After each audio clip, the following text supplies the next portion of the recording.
شاہ تار پر ہر آن رحمت کی نظر رکھنا، شاہ تار پر ہر آن رحمت کی نظر رکھنا، کرے دن رات یہ سنت کی خدمت یا رسول اللہ۔ یہ کس شہنشاہ والا کی آمد آمد ہے، یہ کس شہنشاہ والا کی آمد آمد ہے، بولو مرحبا بولو مرحبا بولو مرحبا بولو مرحبا، یہ کون سے شہنشاہ والا کی آمد آمد ہے، بولو مرحبا بولو مرحبا بولو مرحبا بولو مرحبا، یہ کون سے شہنشاہ والا کی آمد آمد ہے، یہ کون سے شہنشاہ والا کی آمد آمد ہے، بولو مرحبا بولو مرحبا، یہی تو سوچتے ہوں وہ جگانے آئے ہیں، یہی تو سوچتے ہوں وہ جگانے آئے ہیں، یہی تو روتے ہوں وہ ہنسانے آئے ہیں، یہ جس شہنشاہ والا کی آمد آمد ہے، بولو مرحبا بولو مرحبا بولو مرحبا بولو مرحبا، آقا کی آمد مرحبا، داتا کی آمد مرحبا، مولا کی آمد مرحبا، عیسیٰ کی آمد مرحبا، سلطان کی آمد مرحبا، داتا کی آمد مرحبا، مکی کی آمد مرحبا، مدنی کی آمد مرحبا، عربی کی آمد مرحبا، کرشی کی آمد مرحبا، حضور کی آمد مرحبا، حضور کی آمد مرحبا، پرنور کی آمد مرحبا، ساجد کی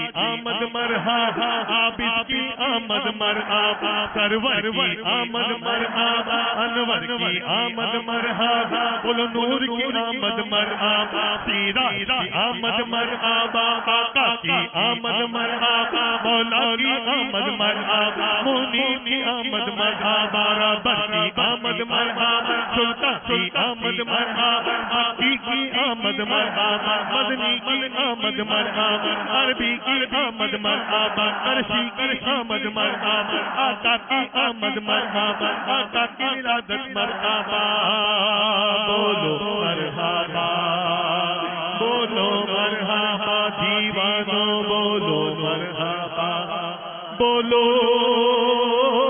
مرحبا۔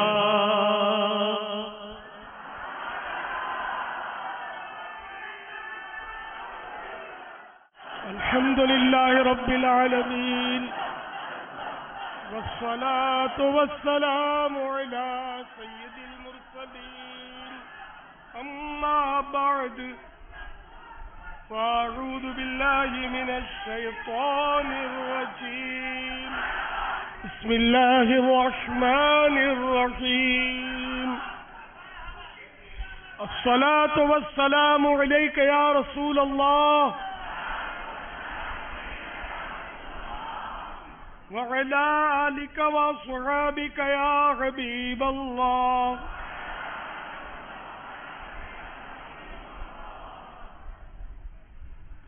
الصلاة والسلام عليك يا نبي الله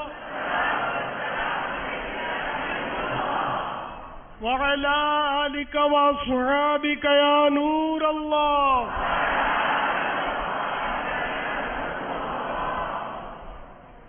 حضرت سیدنا عبد الرحمن بن عوف رضی اللہ تعالی عنہ سے مروی ہے کہ شہنشاہ خوش خصال پیکر حسن و جمال دافع رنج و ملال صاحب جود و نوال رسول بے مثال بی بی آمنہ کے لال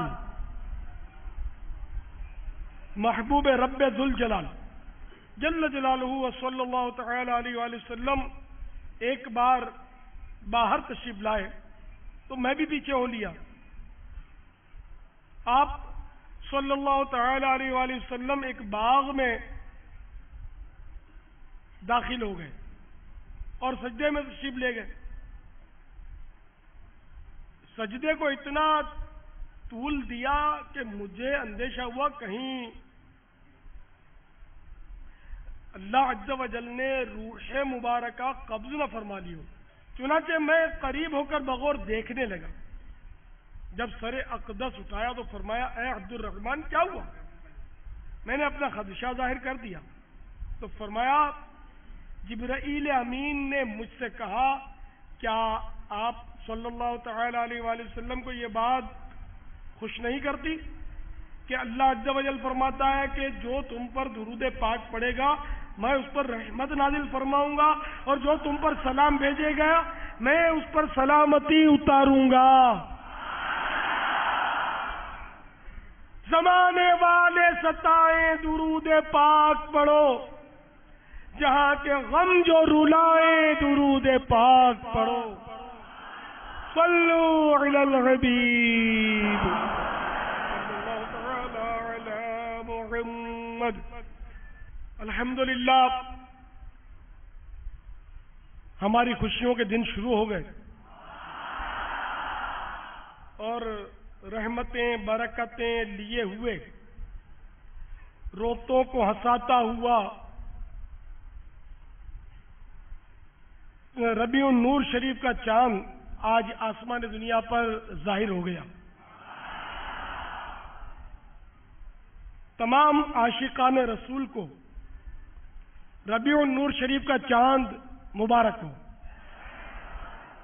الحمدللہ ثم الحمدللہ 1430 سنہ ہجری کے ربیع النور شریف کو پانے میں الحمدللہ ہم کامیاب ہوئے. واللہ کرے کہ ہمارے یہ دن خیر و عافیت کے ساتھ گزریں، رضا الہی میں بسر ہوں اور دشمنوں کی میلی نظر سے ہماری حفاظت ہو اور محبوب کی یہ امت صلی اللہ تعالی علیہ وآلہ وسلم دھوم دھام سے دل جمعی کے ساتھ جشن ولادت منانے میں کامیاب رہے. جب تلک یہ چاند تارے جھل ملاتے جائیں گے، جب تلک یہ چاند تارے جھل ملاتے جائیں گے، تب تلک جشن ولادت ہم مناتے جائیں گے. انشاءاللہ انشاءاللہ عز و جل. صلو علی الحبیب صلی اللہ تعالی علی محمد. پیچھے میٹھے اسلام بھائیو، جو اس وقت عالمی مدنی مرکز فیضان مدینہ باب المدینہ میں جمع ہو کر حسب معمول ہفتہ وار اجتماع میں شریک ہو کر جشن ولادت کی خوشیوں سے اپنا سینہ مدینہ بنائے ہوئے مجھے سن رہے ہو اور مدنی چینل پر سننے والوں نیز دنیا کے مختلف ممالک میں مختلف شہروں میں انٹرنیٹ کے ذریعے بھی سننے اور دیکھنے والوں، اہل عرب کا دین یوں تو دین ابراہیمی علیہ الصلوۃ والسلام تھا، مگر اس کی اصل صورت بالکل بدل دی گئی تھی. بعض درختوں کو چاند سورج اور ستاروں کو پوجتے تھے اور کچھ کفار ناہنجار فرشتوں کو خدا کی بیٹیاں قرار دے کر ان کی پوجا پاٹ میں مصروف تھے. کردار کی پستی کا عالم یہ تھا کہ وہ شب و روز شراب خوری، قمار بازی یعنی جوا، زناکاری اور قتل و غارت گری میں مشغول رہتے تھے.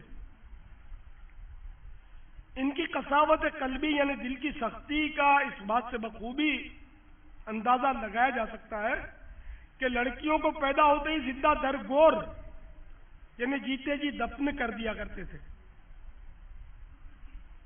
اور بسا اوقات انسانوں کو ذبح کر کے اس کو بتوں پر بطور چڑھاوا پیش کرتے. اس وحشیانہ حرکت کی صورت کچھ اس طرح ہوتی کہ مخصوص اوقات میں بھیٹ چڑھانے کے لیے کسی سفید اونٹ یا انسان کو لایا جاتا، پھر وہ اپنے متبرک مقام کے گرد بھجن گاتے ہوئے 3 بار طواف کرتے۔ اس کے بعد سردار قوم یا بڈھا پجاری بڑی پھرتی کے ساتھ اس بھیٹ یعنی انسان یا اونٹ جو بھی ہو پر پہلا وار کرتا اور اس کا کچھ خون پیتا۔ اس کے بعد حاضرین اس سفید اونٹ یا انسان پر ٹوٹ پڑتے اور اس کی تکا بوٹیاں کر کے اس کو کچا ہی کچا کھا ڈالتے۔ الغرض عرب میں ہر طرف وحشت و بربریت کا دور دورہ تھا۔ لڑائیوں میں آدمیوں کو زندہ جلا دینا، عورتوں کا پیٹ چیر ڈالنا، بچوں کو ذبح کرنا، ان کو نیزوں پر اچھال دینا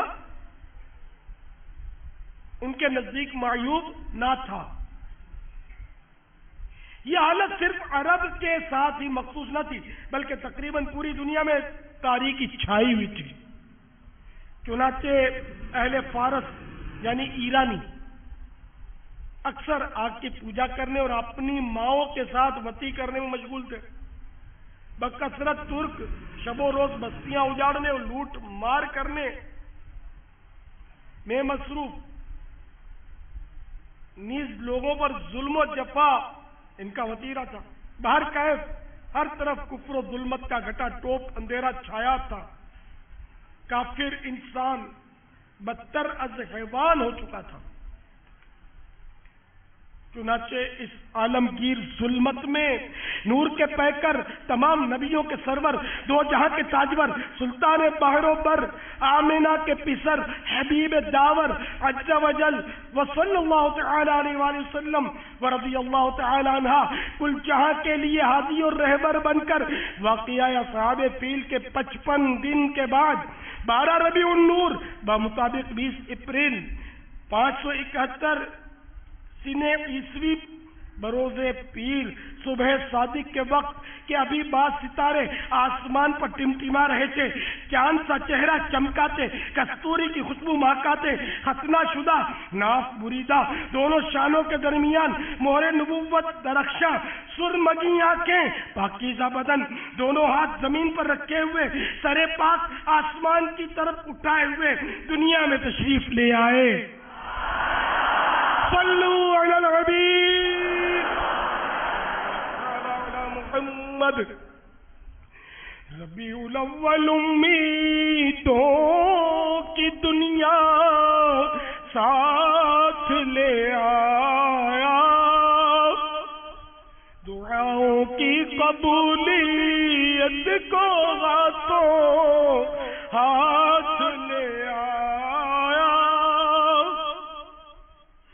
خدا نے نہ خدائی کی خود انسانی سفینے کی کہ رحمت بن کے چھائی 12ویں شب اس مہینے کی، جہاں میں جشن صبح عید کا سامان ہوتا تھا، ادھر شیطان تنہا اپنی ناکامی پہ روتا تھا۔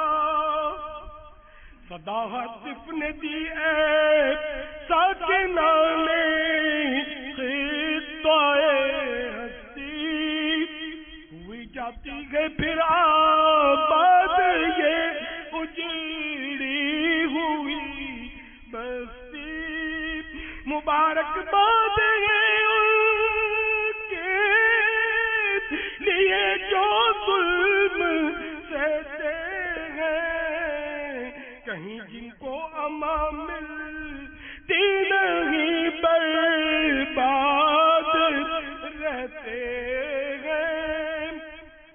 مبارک باد دیواؤں کی حسرت جانگاہوں کو، اثر بخشا گیا نالوں کو فریادوں کو آہوں کو،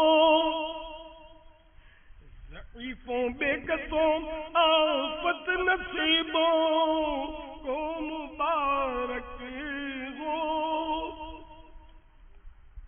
یتیموں کو غلاموں کو غریبوں کو مبارک ہو، مبارک ٹھوکریں کھا کھا کے پیغام گرنے والوں کو، مبارک دشت غربت میں بھٹکتے پھرنے والوں کو، مبارک ہو کے دورے تو آرام آ پہنچا، نجات دائمی کی شکل میں اسلام آ پہنچا، مبارک ہو کے ختم المرسلین تشریف لے آئے، جناب رحمت للعالمین تشریف لے آئے، بسد انداز یکتائی بغایت شان زیبائی، امی بن کر امانت آمنہ کی گود میں آئی، سرکار کی آمد، سردار کی آمد، انصار کی آمد، مختار کی آمد، دار کی آمد، سردار کی آمد، ابرار کی آمد، حضور کی آمد، پر نور کی آمد، غیور کی آمد، اثر کی آمد، رہبر کی آمد، دلبر کی آمد، آقا کی آمد، داتا کی آمد، مولا کی آمد، اولا کی آمد، عرفہ کی آمد، نبی کی آمد، ولی کی آمد، قوی کی آمد، نبی کی آمد، مکی کی آمد، مدنی کی آمد، عربی کی آمد، قرشی کی آمد، ہاشمی کی آمد، مرحبا یا مصطفیٰ، مرحبا یا مصطفیٰ، مرحبا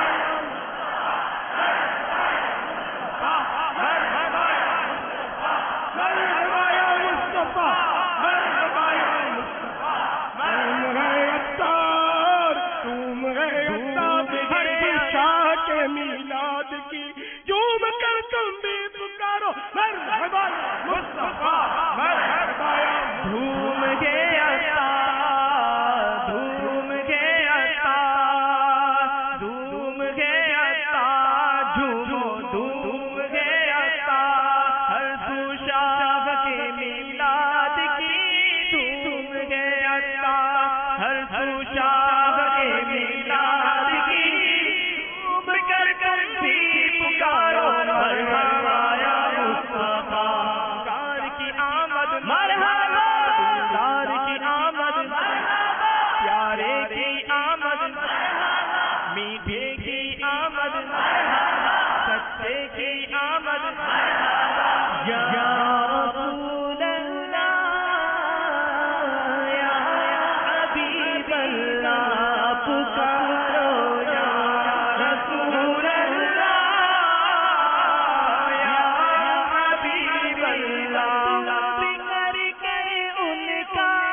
آمد مرحبا دیدار آمد مرحبا حضور آمد مرحبا پر نور آمد مرحبا مکی آمد مرحبا مدنی آمد مرحبا عربی آمد مرحبا گرشی آمد مرحبا یا رسول اللہ یا حبیب اللہ پکارو یا رسول اللہ یا حبیب اللہ آنے والا ہے وہ پیارا دونوں عالم کا ستارہ کعبے کا چمکا ستارہ آمد شاہ عرب ہے دو جہاں کے شاہ کی شاہی سواری آ گئی دو جہاں کے شاہ کی شاہی سواری آ گئی دو جہاں کے شاہ کی شاہی سواری آ گئی رحمتوں کے وہ خزانے اب لٹاتے جائیں گے رسول اللہ یا حبیب اللہ پکارو یا رسول اللہ یا حبیب اللہ صلو علی الحبیب صلی اللہ تعالی علی محمد. میرے میٹھے میٹھے آقا مدینے والے مصطفیٰ صلی اللہ تعالی علیہ وآلہ وسلم نے دنیا میں تشریف لاتے ہی سجدہ کیا. اس وقت لبوں پر یہ دعا جاری تھی، رب حبلی امتی، یعنی پروردگار میری امت مجھے ہبہ کر دے. رب حبلی امتی کہتے ہوئے پیدا ہوئے، حق نے فرمایا کہ بخشا الصلاۃ والسلام. میٹھے میٹھے اسلامی بھائی، اہل عرب کی بھاری اکثریت کا بھی آپ نے حال سنا. ایسی وحشی قوم میں رہتے ہوئے بھی ہمارے مکی مدنی آقا میٹھے میٹھے مصطفیٰ صلی اللہ تعالی علیہ وآلہ وسلم کبھی کسی مجلس لہو و لعب یعنی کھیل کود میں شریک نہیں ہوئے، اور سرور کائنات صلی اللہ تعالی علیہ وآلہ وسلم کی ذات ستودہ صفات ہر قسم کی برائی سے دور ہی رہی. سرکار علی وقار صلی اللہ تعالی علیہ وآلہ وسلم اخلاق حمیدہ سے متصف اور صدق و امانت میں اس قدر متعارف ہوئے کہ خود آپ صلی اللہ تعالی علیہ وآلہ وسلم کی قوم آپ صلی اللہ تعالی علیہ وآلہ وسلم کو صادق اور امین کے لقب سے یاد کرتی تھی. ہمارے مکی مدنی مصطفیٰ صلی اللہ تعالی علیہ وآلہ وسلم نے غار حرا میں، جو کہ مکۃ المکرمہ زادہ اللہ شرفا و تعظیما سے مینا شریف کو جاتے ہوئے الٹے ہاتھ پر آتا ہے، تو اس غار حرا میں قیام فرماتے ہیں اور وہاں کئی کئی روز تک اللہ عز و جل کی عبادت میں مشغول رہتے ہیں. جب عمر شریف 40 سال کی ہوئی، اس وقت اللہ عز و جل کی طرف سے تاجدار رسالت صلی اللہ تعالی علیہ وآلہ وسلم کو اظہار نبوت کی اجازت ملی، ورنہ میرے آقا صلی اللہ تعالی علیہ وآلہ وسلم تو اس وقت بھی نبی تھے جبکہ ابھی حضرت سیدنا آدم صفی اللہ علی نبینا وعلیہ الصلوۃ والسلام کی تخلیق یعنی پیدائش بھی نہ ہوئی تھی. چنانچہ نبی محترم نور مجسم رسول محتشم شاہ بنی آدم صلی اللہ تعالی علیہ وآلہ وسلم کی خدمت سراپا عظمت میں عرض کی گئی متا کنت نبی یعنی یا رسول اللہ عز و جل و صلی اللہ تعالی علیہ وسلم آپ کب سے نبی ہیں؟ فرمایا وہ آدم و بین الروح والجسد، یعنی میں تو اس وقت بھی نبی تھا جبکہ ابھی آدم علیہ السلام روح اور جسم کے درمیان تھے. آدم کا پتلا نہ بنا تھا جب بھی وہ دنیا میں نبی تھے. آدم کا پتلا نہ بنا تھا جب بھی وہ دنیا میں نبی تھے. ہے ان سے آغاز رسالت صلی اللہ علیہ وسلم، ہے ان سے آغاز نبوت صلی اللہ علیہ وسلم. رہبر صادق شاہ محشر صلی اللہ علیہ وسلم. 22 فروری 610 سن عیسوی کی وہ عظیم ساعت آئی جب اللہ عز و جل کے پیارے رسول بی بی آمینہ کے گلشن کے مہکتے پھول عز و جل و صلی اللہ تعالی علیہ وآلہ وسلم حسب معمول غار ہرا کو اپنی برکتوں سے نواز رہے تھے. اس وقت حضرت سیدنا جبرائیل امین علیہ الصلوۃ والسلام پہلی بار پارہ 30 سورہ علق کی آیت نمبر 1 تا 5 یعنی ابتدائی 5 آیتیں لے کر حاضر خدمت ہوئے. وہ آیتیں یہ ہیں: اقرأ باسم ربک الذی خلق خلق الانسان من علق اقرأ وربك الأكرم الذي علم بالقلم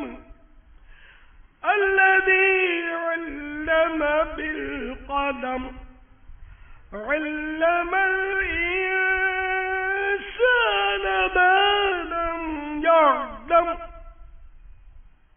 میرے آقا نعمت امام اہل سنت عظیم البرکت عظیم المرتبت پروان اے شمع رسالت مجدد دین و ملت مولانا شاہ احمد رضا خان علیہ رحمت الرحمن اپنے شعراء آفاق ترجمہ قرآن کنز الایمان میں اس کا ترجمہ کچھ یوں کرتے ہیں: پڑھو اپنے رب عز و جل کے نام سے جس نے پیدا کیا آدمی کو خون کی پھٹک سے بنایا.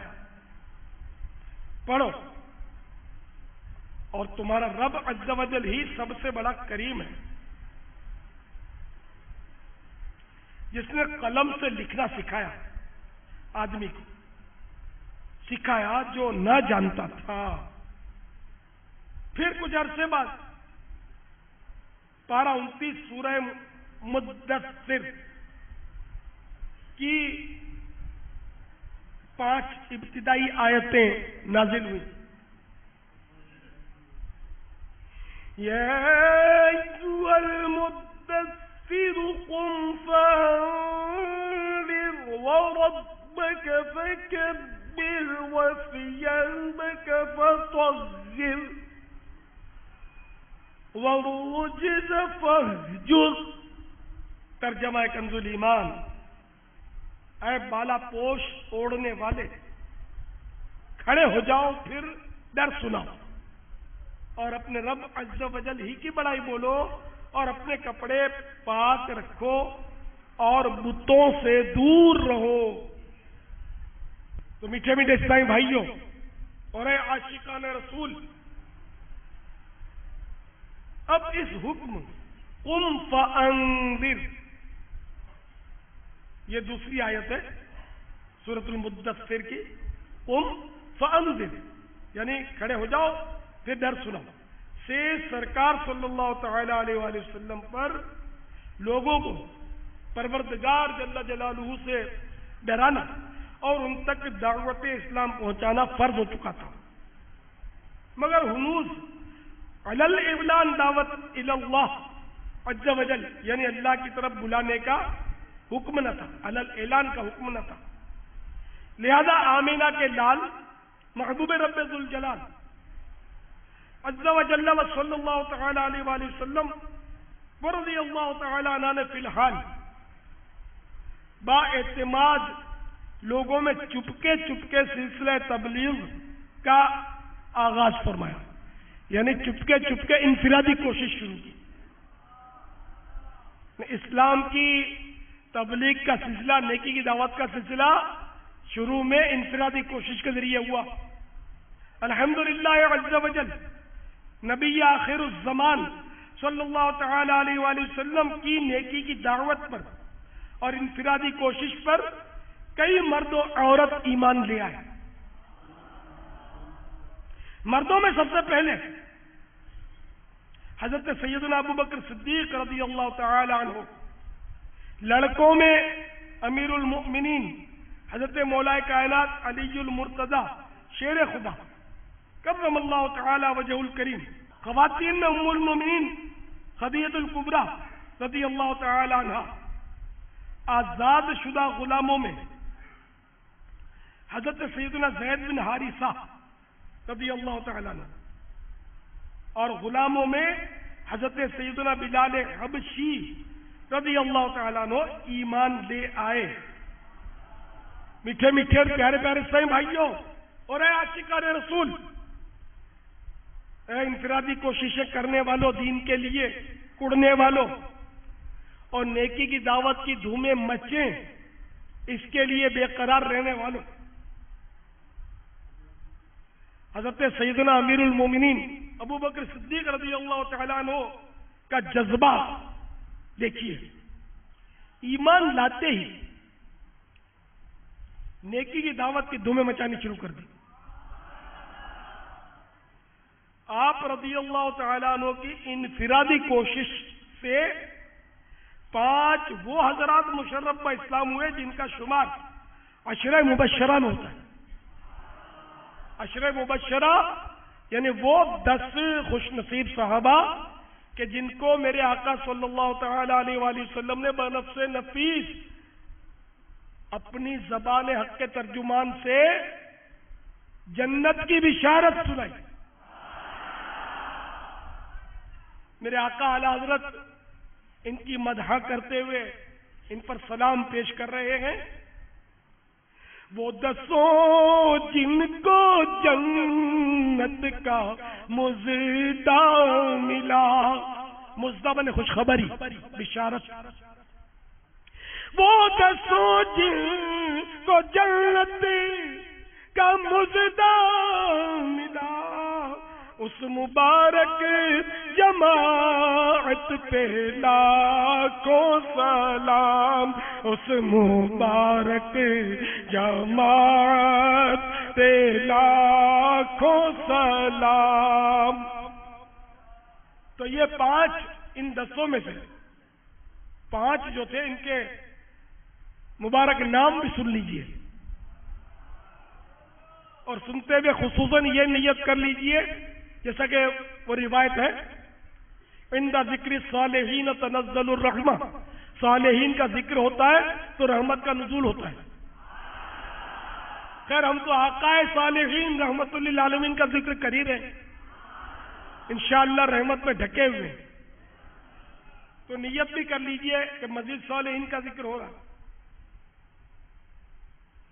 تو ان کے اسماء گرامی نمبر 1 حضرت سیدنا عثمان غنی رضی اللہ تعالیٰ عنہ، کیسی زبردست اسلام کی شخصیت ہے. یہ ابو بکر صدیق رضی اللہ تعالیٰ عنہ کی انفرادی کوشش کا نتیجہ ہے. نمبر 2 حضرت سیدنا سعد بن ابی وقاص رضی اللہ تعالیٰ عنہ. نمبر 3 حضرت سیدنا طلحہ بن عبید رضی اللہ تعالیٰ عنہ. نمبر 4 حضرت سیدنا عبد الرحمن بن عوف رضی اللہ تعالیٰ عنہ.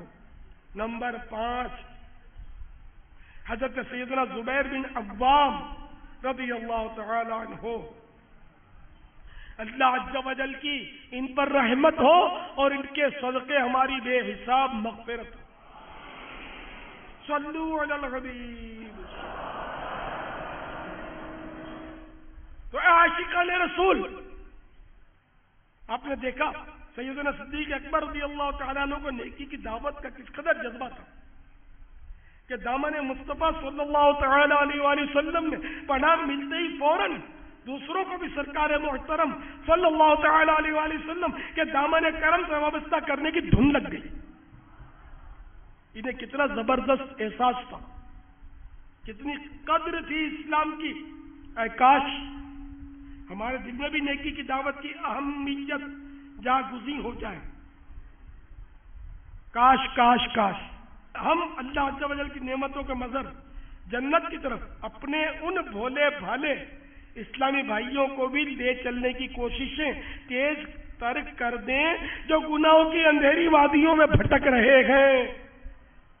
100 کروڑ کاش ہمیں بھی فرنگی فیشن کی یلغار میں گرے ہوئے مسلمانوں کو مدینے کے تاجدار صلی اللہ تعالی علیہ وآلہ وسلم کی میٹھی میٹھی سنتوں کی طرف بلانے کا جذبہ نصیب ہو جائے. اس مدنی کام یعنی نیکی کی دعوت کو عام کرنے کا ایک مؤثر ذریعہ علاقائی دورہ برائے نیکی کی دعوت بھی ہے. دعوت اسلامی کے مدنی ماحول میں ہم ہفتے میں ایک دن مخصوص کر کے دکانوں گھروں وغیرہ پر نیکی کی دعوت پیش کی جاتی ہے. بعض اسلامی بھائی ہفتے میں 2 بار 3 بار بھی بلکہ روزانہ بھی دیتے ہیں. خصوصاً اس میں ہمارے باب المدینہ میں کورنگی کے علاقے میں ایسے دیوانے رہتے ہیں جن میں کئی ایسے دیوانے ماشاءاللہ کہ روزانہ نیکی کی دعوت کی دھومیں مچاتے ہیں. الحمدللہ. تو بعض اسلامی بھائی بہرحال روزانہ بھی نیکی کی دعوت کی دھومیں مچاتے ہیں، اور بعض آقا کے دیوانے تو جب دیکھا اکیلے ہی نیکی کی دعوت دینے نکل جاتے ہیں. آئیے اکیلے نیکی کی دعوت دینے یعنی انفرادی کوشش کرنے کے متعلق آپ کو ایک ایمان افروز مدنی بہار سناؤں. شاید یہ آپ کے لیے آپ پہلی بار سن رہے ہوں. چنانچہ ایک اسلامی بھائی نے جو کچھ حلفیہ یعنی قسم کے ساتھ بیان دیا اس کا خلاصہ عرض کرتا ہوں. تبلیغ قرآن و سنت کی عالمگیر غیر سیاسی تحریک دعوت اسلامی کے کورنگی میں ہونے والے آخری 3 روزہ بین الاقوامی سنتوں بھرے اجتماع کا واقعہ ہے. ہم چند دوست رسمی طور پر اجتماع میں حاضر تو ہو گئے، مگر بیانات کی برکات چھوڑ کر رات اجتماع کے باہر ایک جگہ بیٹھ کر خوب سگریٹ کے کش اور گپ شپ لگانے میں مشغول ہوئے. اسی میں جن بھوت کے سنسنی خیز واقعات بھی چھڑ گئے، جس کی بنا پر کچھ ڈراؤنا سا ماحول بن گیا. اتنے میں سبز امامے والے ایک 1.5 عمر کے اسلامی بھائی نے قریب آ کر ہمیں سلام کیا اور فرمانے لگے،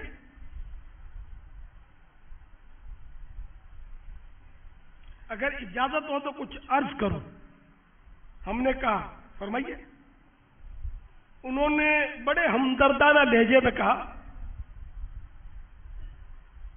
کہ آپ حضرات کے اجتماع میں شرکت کا انداز دیکھ کر مجھے اپنی پچھلی زندگی یاد آ گئی. یعنی اجتماع میں آئے تو ہیں آپ، لیکن وہ سگریٹیں پھونک رہے ہیں اور گپے ہانک رہے ہیں، تو مجھے اپنی پچھلی زندگی یاد آ گئی. میں نے سوچا کہ اپنی آپ بیتی آپ کے گوش گزار کروں کہ شاید آپ لوگوں کو اس میں کچھ عبرت کے مدنی پھول مل جائے. پھر انہوں نے اپنی داستان ہدایت نشان بیان کرنی شروع کی. پہلے پہل وہ کہنے لگے پہلے پہل میری بھی سگریٹ پینے کی عادت پڑی، اور پھر برے دوستوں کی صحبت کی نحوست نے مجھے چرس اور ہیروئن جیسے مہلک نشے کا عادی بنا دیا. میں 16 سال تک نشے کا عادی رہا. یہ بتاتے ہوئے ان کی آواز بھرا گئی، ان کو رونا آ گیا، مگر بیان جاری رکھتے ہوئے کہا میری بری عادتوں سے بیزار ہو کر مجھے گھر سے نکال دیا گیا. میں فٹ پاتھ پر سوتا اور کچرے کے ڈھیر سے اٹھا کر یا بھیک مانگ کر کھاتا. آپ کو شاید یقین نہ ہے کہ میں نے ایک ہی لباس میں 16 سال گزار دیے. میری کیفیت بالکل ایک پاگل کی طرح ہو چکی تھی. ایک مقدس رات کا قصہ ہے، غالباً وہ رمضان المبارک کی 27ویں شب تھی. میں بدنصیب اسی گندی حالت میں بدمست ایک گلی کے کونے میں کچرا کنڈی کے پاس لیٹا پڑا تھا کہ سلام کی آواز نے مجھے چونکا دیا. جب آنکھیں ملتے ہوئے دیکھا تو میرے سامنے سبز امامے سجائے 2 اسلامی بھائی کھڑے مسکرا رہے تھے. انہوں نے بڑی محبت سے میرا نام پوچھا. شاید زندگی میں پہلی بار کسی نے اتنی محبت سے مجھے مخاطب کیا تھا. پھر انفرادی کوشش کرتے ہوئے انہوں نے شب قدر کی عظمت سے متعلق بڑی پیاری پیاری باتیں بتائیں. میں ان کے اپنائیت والے انداز اور حسن اخلاق کی بنا پر ویسے ہی متاثر ہو چکا تھا. مزید ان کی شہد سے بھی میٹھی میٹھی مدنی گفتگو تاثیر کا تیر بن کر میرے جگر میں پائبست ہو گئی. میں ان کے ساتھ مسجد کی طرف چل پڑا. مسجد کے غسل خانے میں اپنا میلا چکٹ لباس اتارا اور غسل کر کے صاف ستھرے کپڑے پہن کر 16 سال بعد جب پہلی بار مسجد میں داخل ہوا اور نماز کے لیے میں نے نیت باندھی تو اپنے آنسو نہ روک سکا. رو رو کر میں نے نشے اور دیگر گناہوں سے توبہ کر لی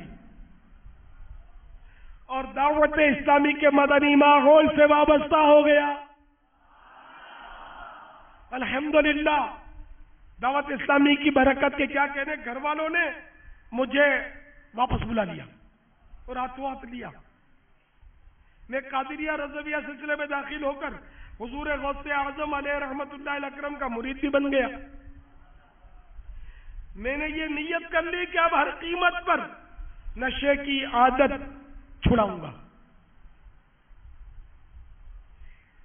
چنانچہ اس کے لیے مجھے بڑی آزمائشوں سے گزرنا پڑا. میں تکلیف کے باعث چیختا، بری طرح تڑپتا. گھر والے میری حالت دیکھ کر رو پڑتے. بعض لوگ مشورہ دیتے کہ ہیروئن کا ایک آدھ سگریٹ پی لیا کرو، مگر میں نے ایسا نہ کیا کہ اس طرح تو میں پھر اس نحوست میں گرفتار ہو جاؤں گا، بلکہ میں اپنے گھر والوں سے کہتا کہ ضرورت ہے تو مجھے چارپائی سے باندھ دیا کرو. الحمدللہ عز و جل میرے عزم کے سامنے ہیروئن کے نشے کی عادت نے دم توڑنا شروع کر دیا اور آہستہ آہستہ مجھے مکمل تکلیف سے نجات مل گئی. اور آج میرے جیسا ہیروئنی میرے ایسا کچرا کوڑی میں پڑا رہنے والا گندا نکما زمانے کا ٹھکرایا ہوا جس پر لوگ تھو تھو کرتے تھے، وہ انسان سنتوں بھرے بیان کرنے لگا ہے۔ میں دعوت اسلامی کا ایک ادنا سا مبلغ ہوں۔ راوی جو ہے کورنگی کے سائیں بھائی، وہ کہہ رہے ہیں کہ ان کی داستان عبرت نشان سن کر ہم سارے دوست جو تھے وہ اشکبار ہو گئے۔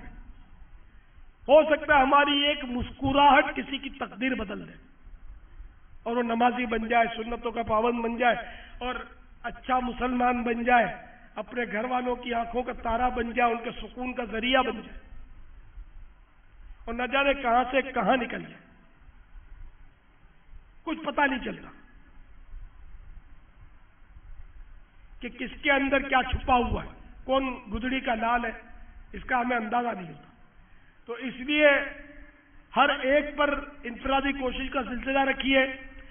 اگر ایک بار میں نہیں مانتا تو دوسری بار میں نہیں مانتا تیسری بار، اور یہ الفاظ زبان پر مت آنے دیجیے کہ یار یہ مانتا نہیں، اس کو بولنے سے کیا فائدہ۔ یہ جملہ احمقانہ، بالکل بے وقوفانہ جملہ ہے کہ یہ مانتا نہیں، یہ چھوڑو یار، اس کو بولنے سے کیا فائدہ۔ کیا فائدہ؟ ارے نادان، تجھے بتاؤ کیا فائدہ۔ فائدہ یہ ہے کہ حضرت موسیٰ کلیم اللہ علیہ نبینا علیہ الصلوۃ والسلام نے بارگاہ رب الانام میں عرض کی، یا اللہ، اس شخص کے لیے تیرے یہاں کیا اجر ہے جو اپنے بھائی کو نیکی کا حکم کرے اور برائی سے منع کرے۔ اللہ تبارک و تعالی نے ارشاد فرمایا کہ میں اس کے ہر کلمے کے بدلے اس کو ایک ایک سال کی عبادت کا ثواب لکھتا ہوں، اور اسے جہنم کی سزا دیتے ہوئے مجھے حیا آتی ہے۔ یہ فائدہ نہیں ہے؟ یہ فائدہ نہیں ہے کیا؟ اس روایت میں یہ کہا ہے کہ اس کو تم سدھار لو گے تو یہ ثواب ملے گا، تم نیکی کی بات بتاؤ گے تو ثواب ملے گا۔ سدھارنا تم کو کس نے اختیار میں دیا بھائی؟ یہ تو ہدایت تو اللہ نے دینی ہے، تم نے تھوڑی دینی ہے، میں نے تھوڑی دینی ہے۔ تو اس سے رجوع کریں آپ، اس کو بھول جائیں کہ کیا فائدہ کہ میں اس کو نماز کا بولوں، کیا فائدہ کہ میں اس کو اجتماع کی دعوت دوں، کیا فائدہ کہ میں اس کو مدنی قافلے کا بولوں، یہ تو آتا ہی نہیں، اس کو کیا فائدہ بولنے سے کہ یہ ہمارے بالغان کے مدرسۃ المدینہ میں آتا ہی نہیں ہے، کیا فائدہ؟ یہ بھول جائیں کیا فائدہ، آج سے کیا فائدہ پر بالکل یہ دیکھیں، اس کو قلم زد کر دیں۔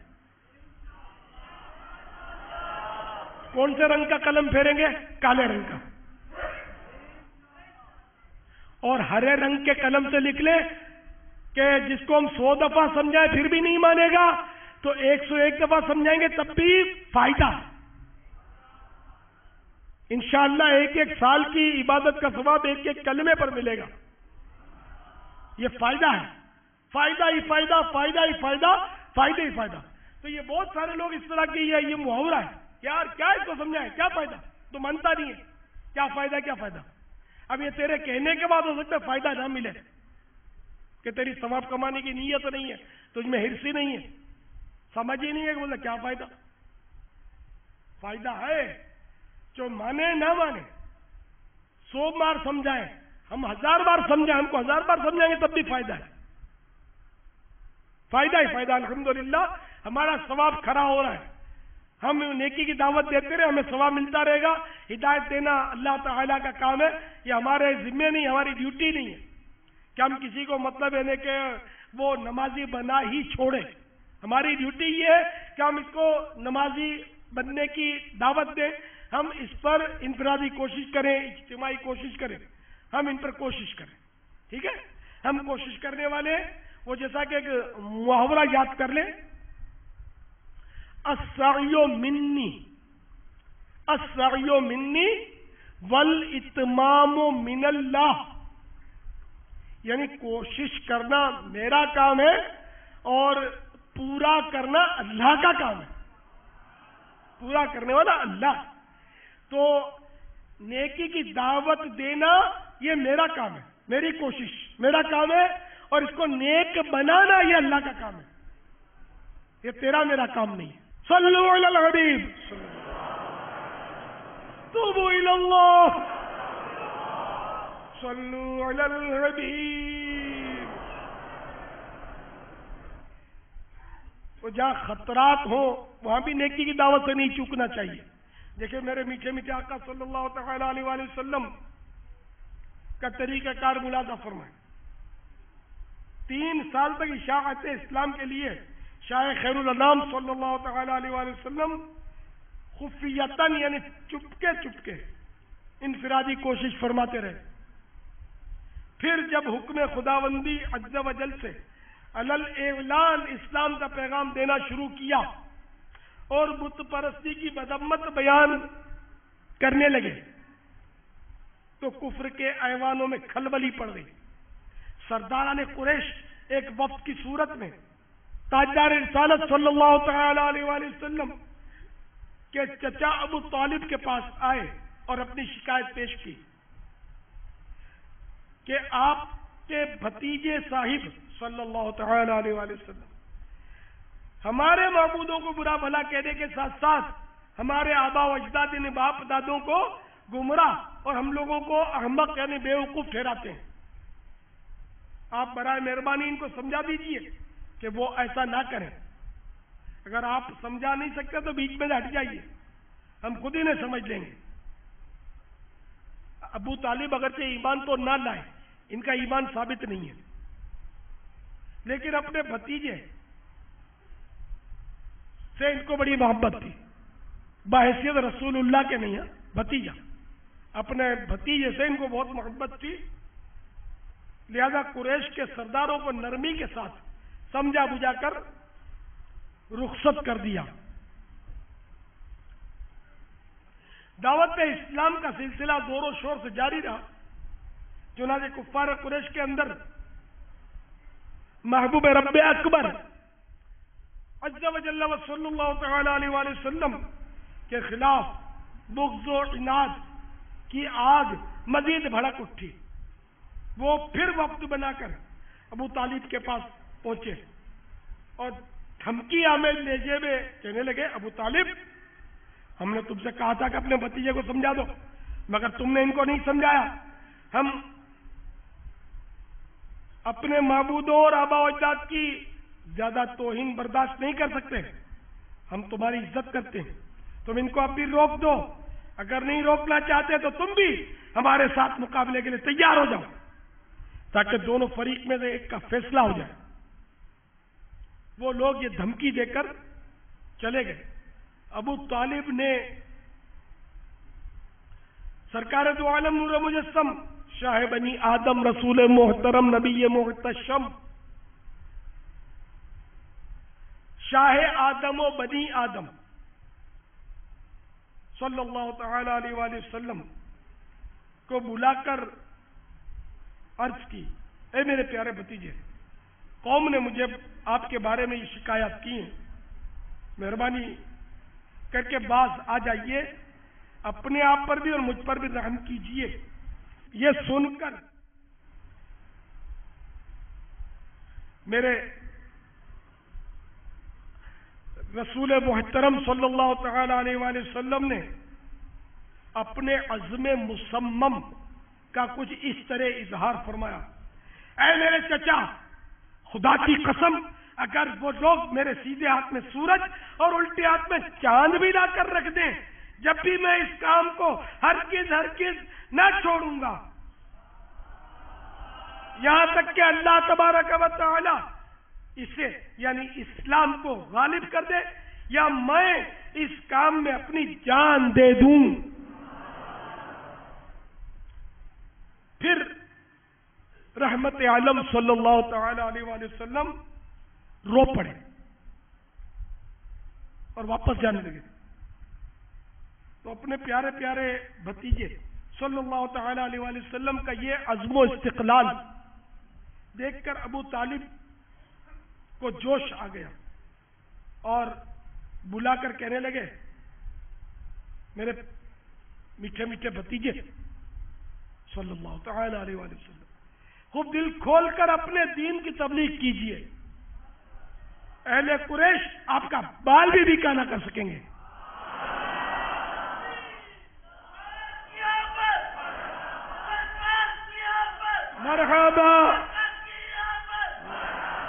نیکی کی دعوت، مرحبا نیکی کی دعوت، نیکی کی دعوت.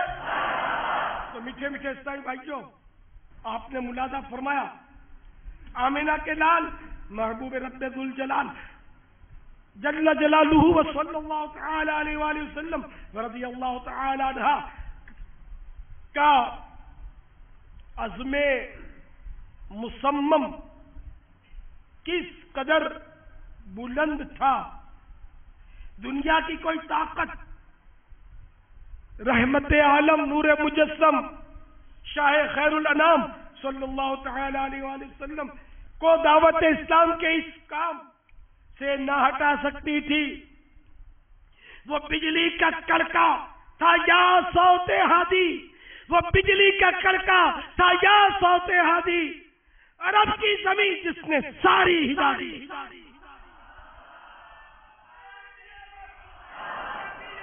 صلوا علی الحبیب محمد. مرحبا مرحبا مرحبا مرحبا. منقول ہے کہ اہل قریش نے ایک اجلاس کیا جس میں اس بات پر اظہار تشویش کیا گیا کہ اب حج کا موسم بہار آ رہا ہے اور لوگ دنیا کے گوشے گوشے سے یہاں آئیں گے، کیونکہ سرکار دو عالم صلی اللہ تعالی علیہ وآلہ وسلم کھلم کھلا نیکی کی دعوت دے رہے ہیں، لہذا لوگ ان کو سنیں گے صلی اللہ تعالی علیہ وآلہ وسلم، اور سنیں گے تو مانیں گے، اور آپ صلی اللہ تعالی علیہ وآلہ وسلم کے گرویدہ ہو جائیں گے. لہذا اس کی روک تھام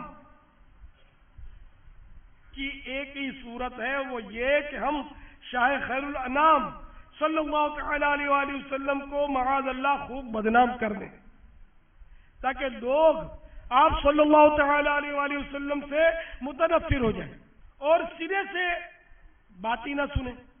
تو ظاہر ہے جب ان کی بات ہی نہیں سنیں گے تو مائل بھی نہ ہوں گے. چنانچہ اس مشورے کے بعد کفار ناہنجار نے آپ صلی اللہ تعالی علیہ وآلہ وسلم کو معاذ اللہ مجنون کے معنی پاگل، کاہن اور جادوگر مشہور کرنا شروع کر دیا، نعوذ باللہ من ذالک. لیکن قربان جائیے مبلغ اعظم نبی مکرم رسول محتشم صلی اللہ تعالی علیہ وآلہ وسلم کی بلند ہمتی پر کہ آپ صلی اللہ تعالی علیہ وآلہ وسلم نے ان کی واہیات اور خرافات کی ذرہ برابر پرواہ نہ کی، نہ گھبرائے، بلکہ مسلسل نیکی کی دعوت جاری رکھی. میٹھے میٹھے پیارے پیارے اسلامی بھائیوں اور اے عاشقان رسول، جو اس وقت مجھے دنیا کے مختلف ملکوں میں، شہروں میں اور مدنی چینل کے ذریعے اور انٹرنیٹ کی معرفت دیکھ اور سن رہے ہو، دیکھا آپ نے ہمارے پیارے پیارے آقا مدینہ والے مصطفیٰ شاہ خیر الانام صلی اللہ تعالی علیہ وآلہ وسلم کے خلاف بدنام کرنے کی باقاعدہ مہم چلائی گئی. پھر بھی سرور کائنات صلی اللہ تعالی علیہ وآلہ وسلم کے پائے ثبات ذرہ برابر نہ ڈگمگائے، مسلسل نیکی کی دعوت کا کام جاری ہی رکھا. اس سے ہمیں بھی یہ درس ملا کہ خواہ کوئی الزام ڈالے، مذاق اڑائے، بد القابی سے پکارے، ہماری آواز کی نقل اتارے، کیسا ہی ستائے، مگر ہمیں سنتوں بھرا مدنی ماحول نہیں چھوڑنا چاہیے. سنتوں پر عمل کرتے ہوئے دوسروں تک بھی نیکی کی دعوت پہنچاتے رہنی چاہیے. جو ہمت ہارے بغیر جانب منزل رواں دواں رہتا ہے، بالآخر منزل پا ہی لیتا ہے. تمہیں اے مبلغ یہ میری دعا ہے کہ یہ جاؤ تے تم ترقی کا زینہ، کہ یہ جاؤ تے تم ترقی کا زینہ. آمین بجاہ النبی الامین صلی اللہ تعالی علیہ وآلہ وسلم. ناخن کاٹنے کے 9 مدنی پھول. نمبر 1، جمعہ کے دن ناخن کاٹنا مستحب ہے. ہاں اگر زیادہ بڑھ گئے ہوں تو جمعہ کا انتظار نہ کیجیے.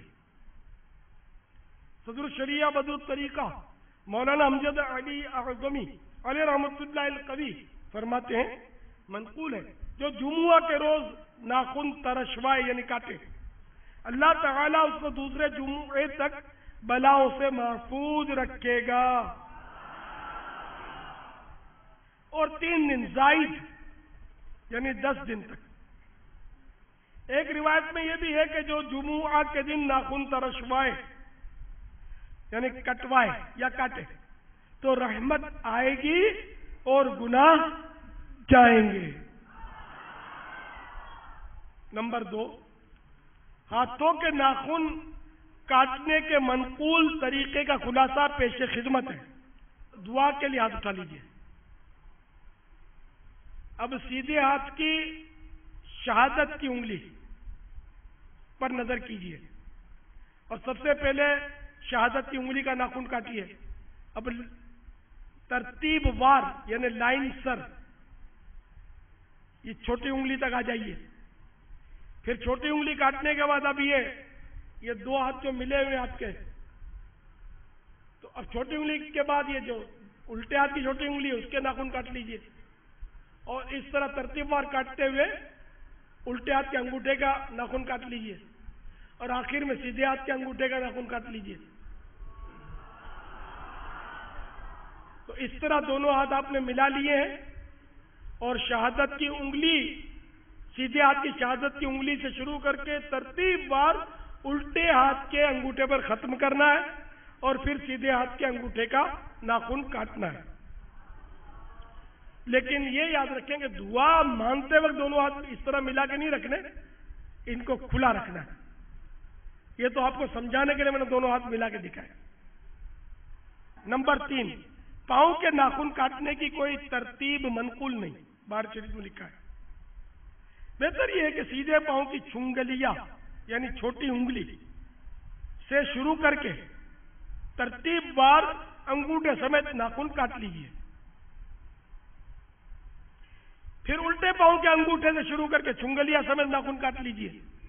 یعنی یوں سمجھیے کہ آپ دونوں پاؤں، یعنی یہ میرے دونوں پاؤں ہیں جیسے، اور دونوں پاؤں کے انگوٹھے میں نے ملا رکھے.